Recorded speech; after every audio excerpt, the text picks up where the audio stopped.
Good morning YouTube and welcome to the Countmove channel.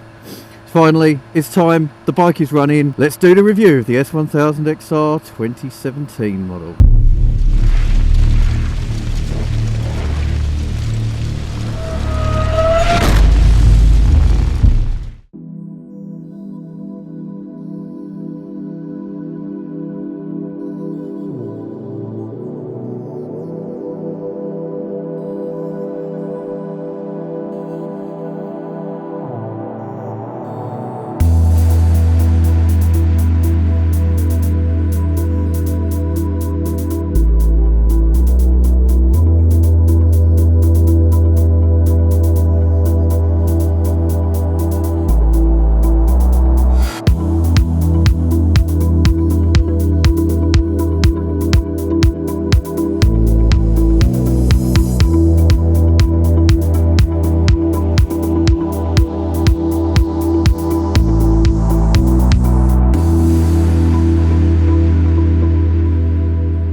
So here we are about to join the M4. Clearly the most important thing that you guys has the bar changes made a difference to the vibration issue. Main people complain about the vibrations at cruising speed on the motorway, or in America the highway. Now I can tell you that when I was running this in, I was on the fence. I wasn't sure. I think you need to accept that it is going to vibe. It's a motorbike, you know. It's a fucking highly strung motorbike. It's going to vibe. But the question is it to the point where you can't live with it? Now, on the 2016 model, I replaced the bar ends because although I didn't think it was horrendous, it definitely needed something. But is there a dramatic difference on the 2017 model? Now, I'm now doing just over 70 miles an hour. I've got it in cruise control, and this is where people said between 5,000 and 6,000 revs where the problem was. And I have to say, there's a little vibe. There is a little vibe, but guys, it's not like the 2016, 2015 models. It isn't. There is definitely an improvement. Would I still buy bar ends for it? Well, maybe I would. After a long journey, maybe it would.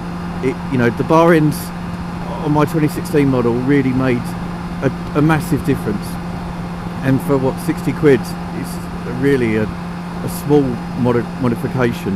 Now I was going to put my bar ends straight onto this when I got the bike, but after riding for a little while, I thought, actually, I don't feel like it needs it. And sitting here cruising at 70 miles an hour, I still feel like that. I don't think it needs it. Yes, in my right hand, there are some vibes, but I can live with it. It really isn't that much of a problem. And if it became a problem, I know bar ends would resolve it.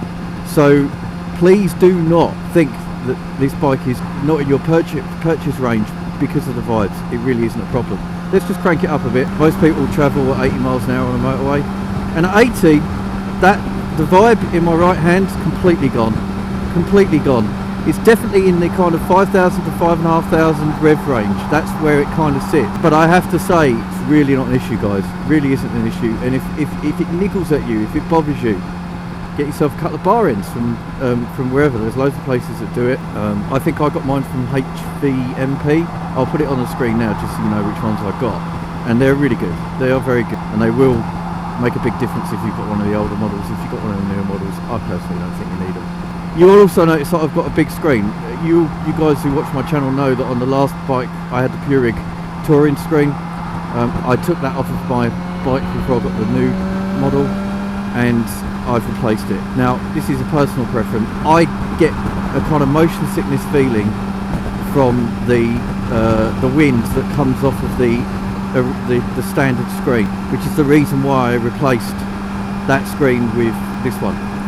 This screen is brilliant. On motorways you can pump it right up to the top, and it just protects you so much. It gets rid of that kind of wind noise, or that wind feeling on the very top of your head that kind of made me feel a bit sick at constant speeds.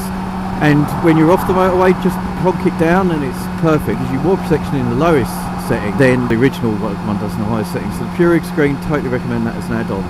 It's very, very good. Let's just see. Is this car driver going straight ahead? Is she? No! Oh my god, what a fucking surprise.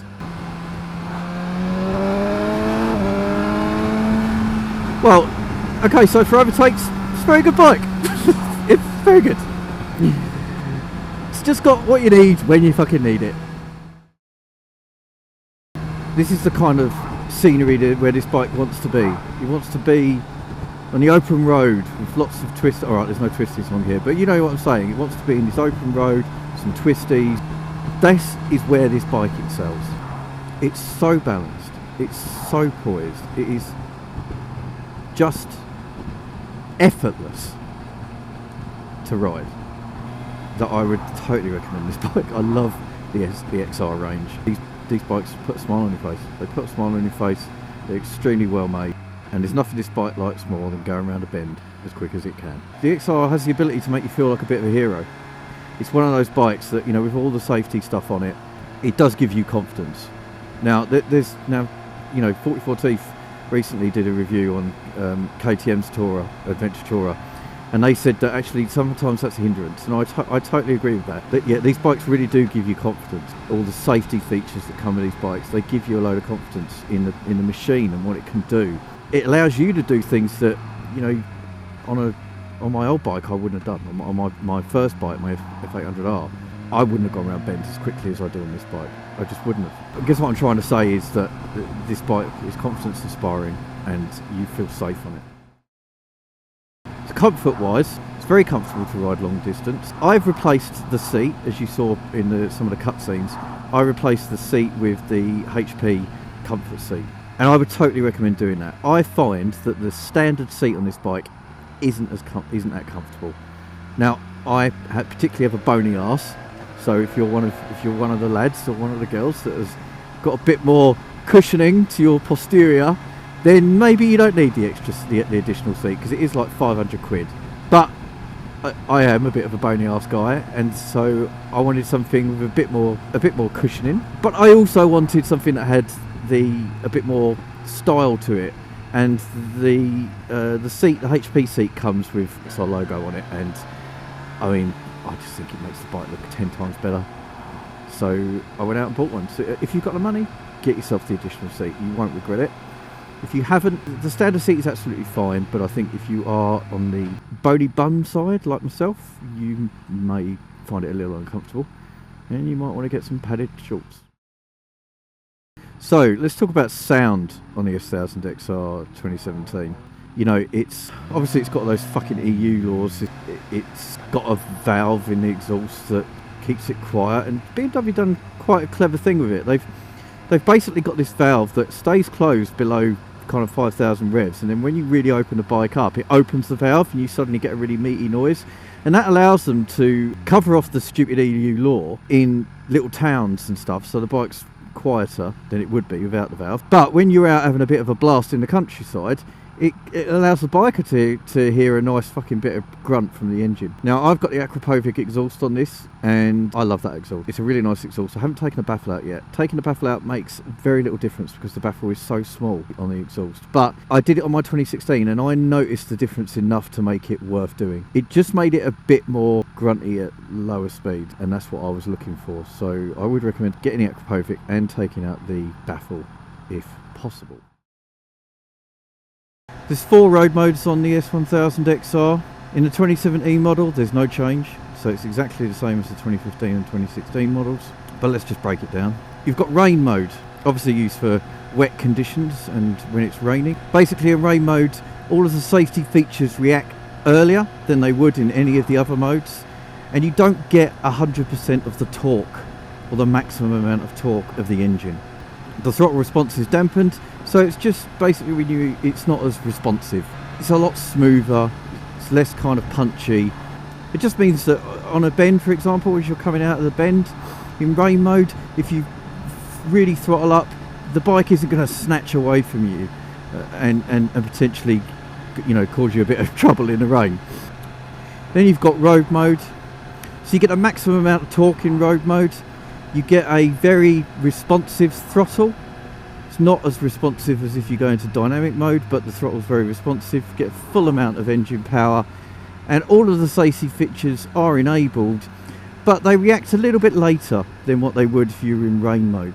I use road mode 90% of the time. Even if the roads are a little bit damp, I'm still in road mode most of the time. Then we move on to dynamic mode.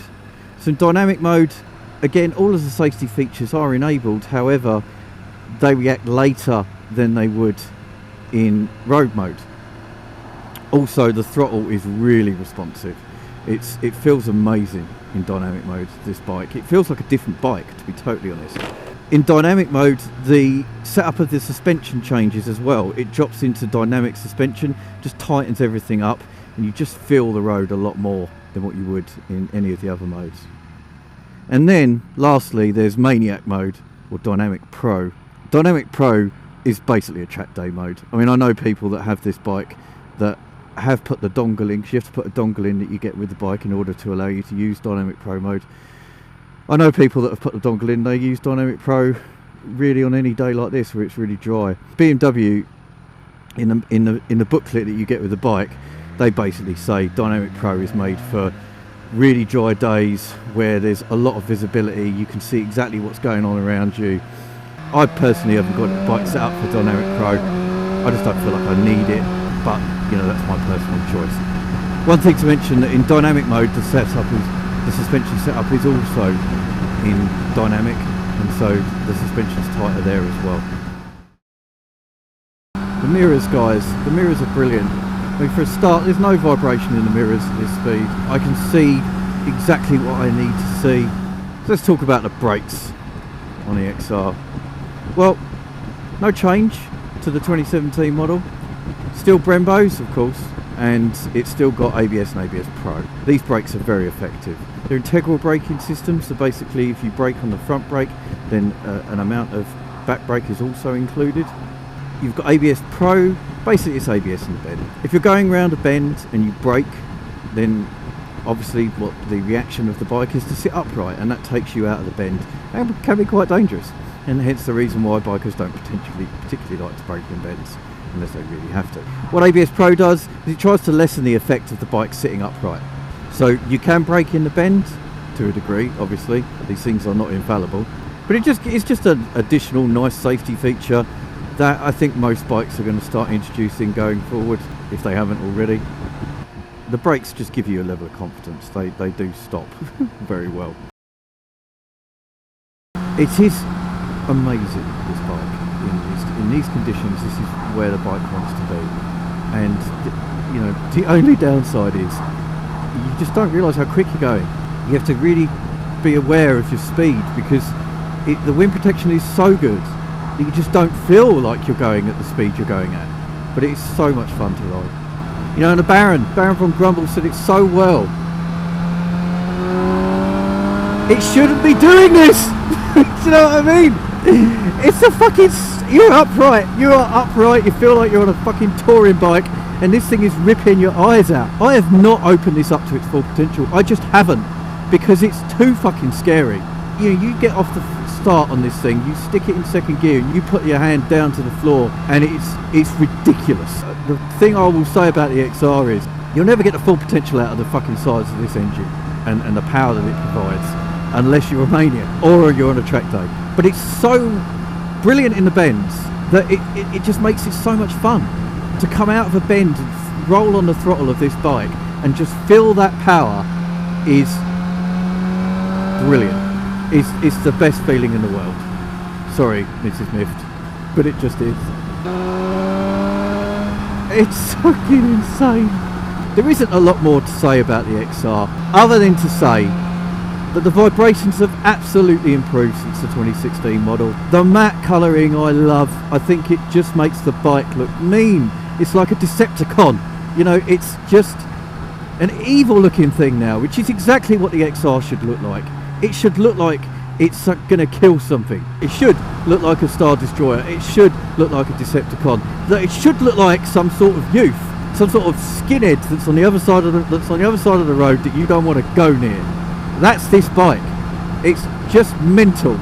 I love it. I absolutely love how crazy it is. I love how comfortable it is. I love how much fun it is to ride. I love this bike. Just go out and test drive it. Yeah, alright, 15 grand's a lot of money, but test ride it. It took 45 minutes when I test rode the 2016 model to fucking put my name on the paper and go, yeah, I want that bike.